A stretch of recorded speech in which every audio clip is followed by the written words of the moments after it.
ナチスドイツ軍のポーランド侵攻によって第二次世界大戦の火蓋が切って落とされました。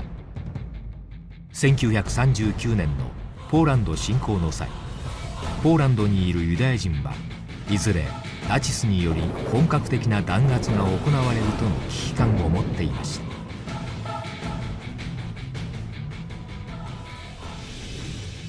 リトアニアのカウナス領事館に赴任していた杉原千畝は、ナチスドイツの迫害によりポーランドから逃れてきた人々を助けるため、日本の外務省からの命令に反して大量のビザを書き続け、およそ6000人に上る避難民を救ったのでした。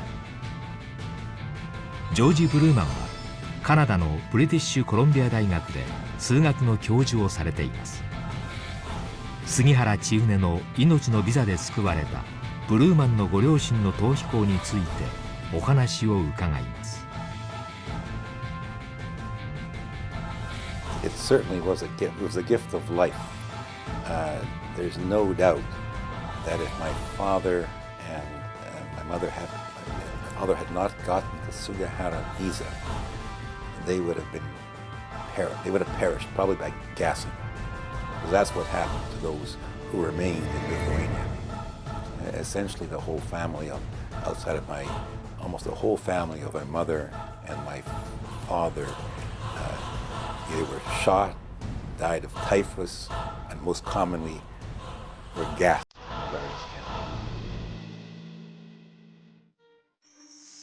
ジョージ・ブルーマンの父、ネイサン・ブルーマンは、1914年、ポーランド・ワルシャワで生まれました。ネイサンは、1938年にワルシャワ工科大学を卒業し、父親の会社に入りました。ネイサンの父親は、魚の缶詰やジャムなど輸出向けの食品加工業を経営しており、アメリカの代理店が現在でも有名なユニリーバの前身でした。一方、母のスーザンは1920年ワルシャワに生まれました。父親がアパレル製造業を経営しており、主に海外向けの制服を手掛け、ポーランドの鉄道員のコートを製造し、中国の軍隊にも輸出していました。After the war broke out, first of all, on September 1st, 1939, which was my mother's 19th birthday, and my father, who was very aware of what was going on in the world, and was also, I would call, a pessimistic person. 危機を察知した父のネイさんは、スーザン、叔父夫婦のロレックとダンカを連れてリトアニアに逃れました。そして1939年9月26日にネイさんとスーザンが結婚しました。4人は1940年にリトアニアの首都ビリニュスにたどり着き、ネイさんはユダヤ人に農業を教え、スーザンは縫製の仕事で生計を立てました。End of July, my uncle and his wife Danka got a visa from Sugihara, and then a few days later they told my father about this. And on August the 9th, 1940, he went to the consulate. He obtained a visa for himself and for his wife. They got married, by the way, on September 26th, 1939.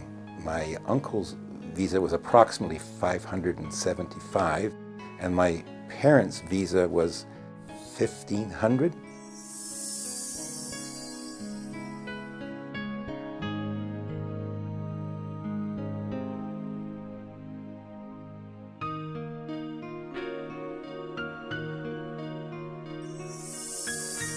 杉原は外務省にユダヤ人へのビザの発給について方針を問いましたが、日独伊三国同盟の影響もあって明確な方針を打ち出せず、曖昧な態度でした。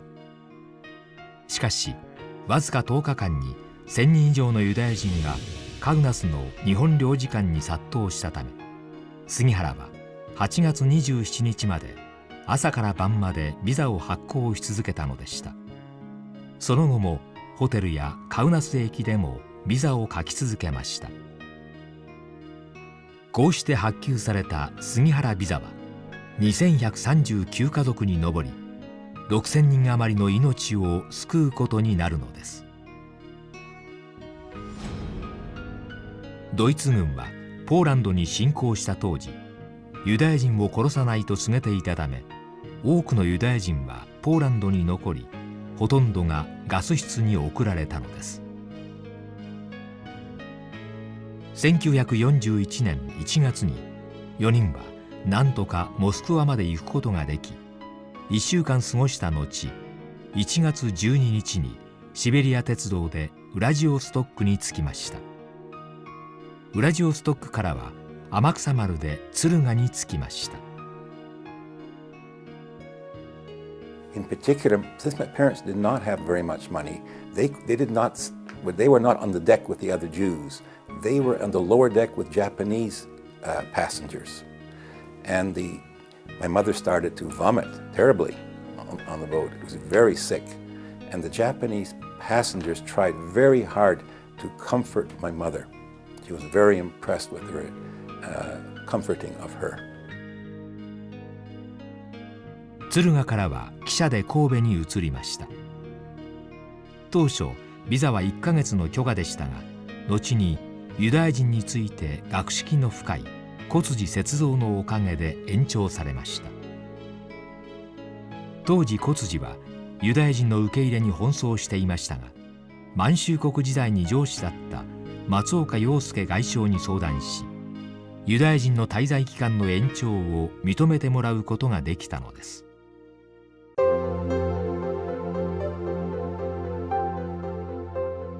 This is a very interesting story. It involves many miracles on 2 days.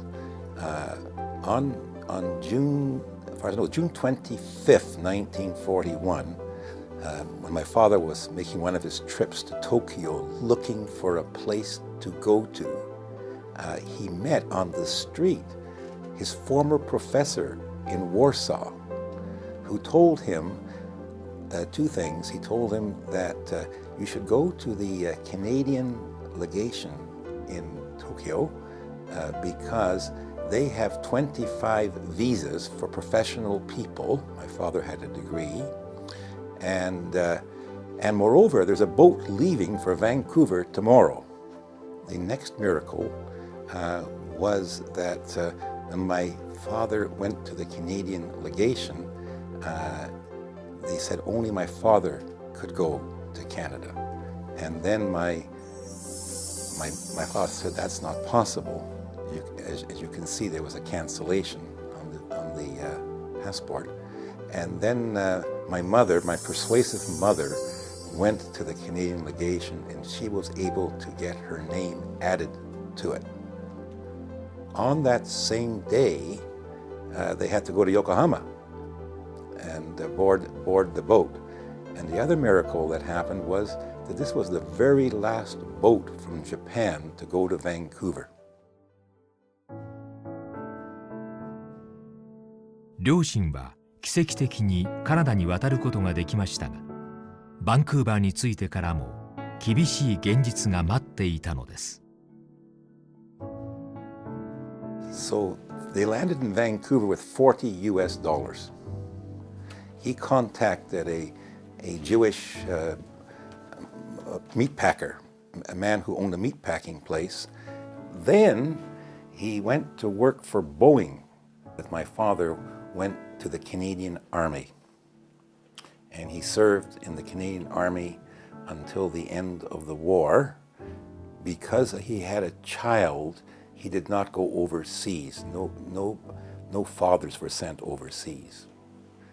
After the war, unfortunately, they would not recognize my father's degree from Poland, even though he went to the top university. So he enrolled at the University of British Columbia in the Faculty of Agriculture and specializing in food technology, which was connected with the family business in Warsaw. He was the first honors graduate at the University of British Columbia. And then he worked at the same place for the rest of his life. He worked for the federal government in health and welfare, which is the division connected with food safety.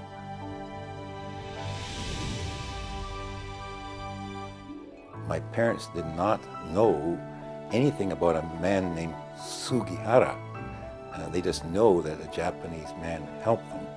And it was in the late 1970s that a family friend brought the book called the Fugu Plan to my father and mother and for all of us to read. And then in that book we learned about Sugihara.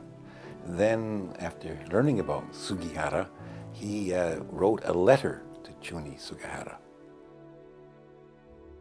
その時の手紙と贈り物が杉原さんに届き、その後の深いお付き合いが始まったのです。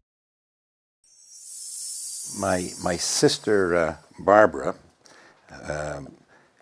decided that it's important to put my mother's story and my father's story, but primarily my mother's story, on the record. So this book begins with the background of my mother growing up in Warsaw, Poland, and the very nice life she had there.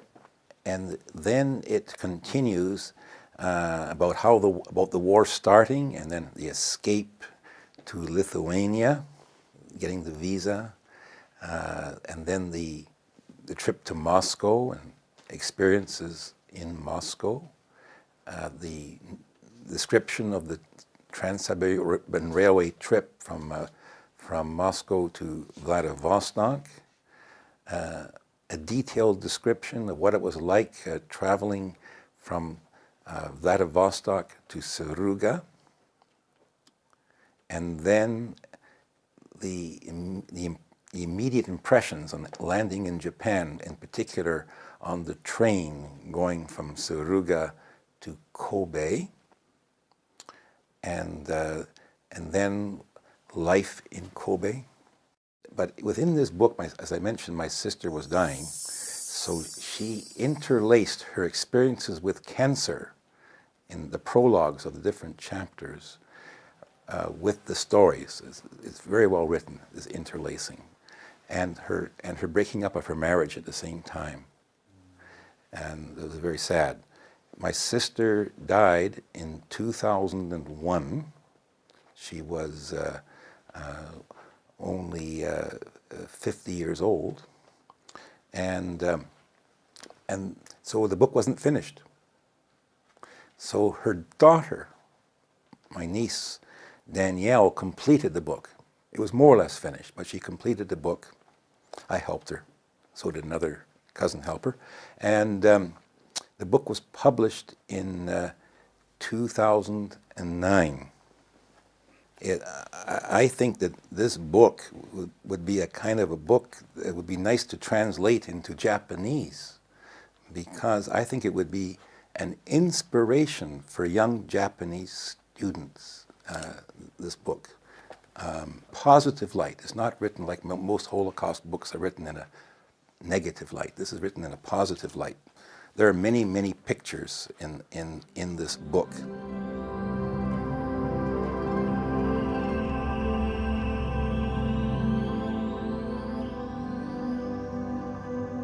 Well, he is the supreme example of courage. I know he's often called the Japanese Schindler.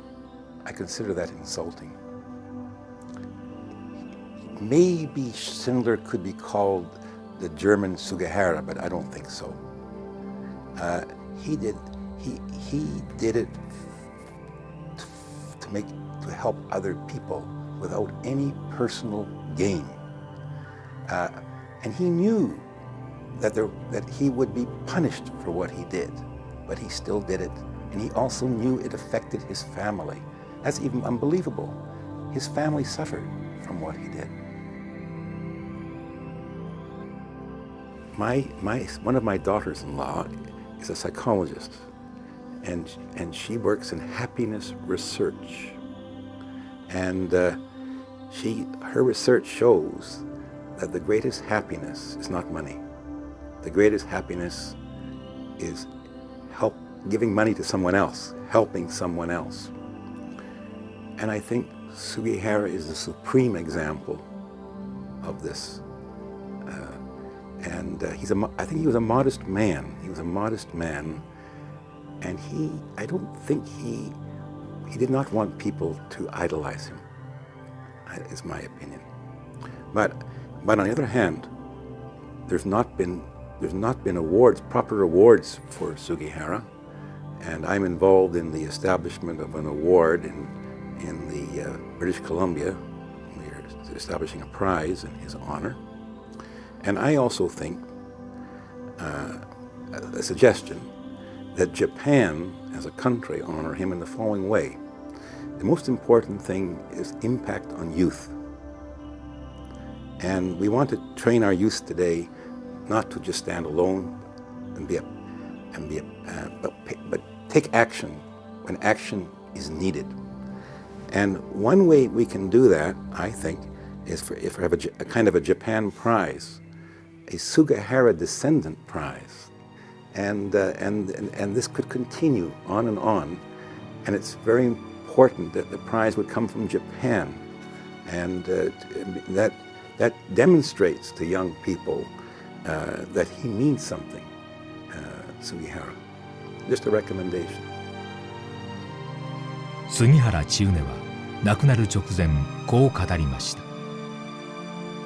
目に涙をためて懇願する彼らに同情せずにはいられなかった。避難民には老人も女性もいたんです。当時日本政府は一貫性のある方針を持っていませんでした。彼らとやり合うのは馬鹿げていると思いました。だから返答を待つのはやめようと決心したんです。いずれ誰かが苦情を言ってくるのは分かっていました。しかし私自身これが正しいことだと考えました。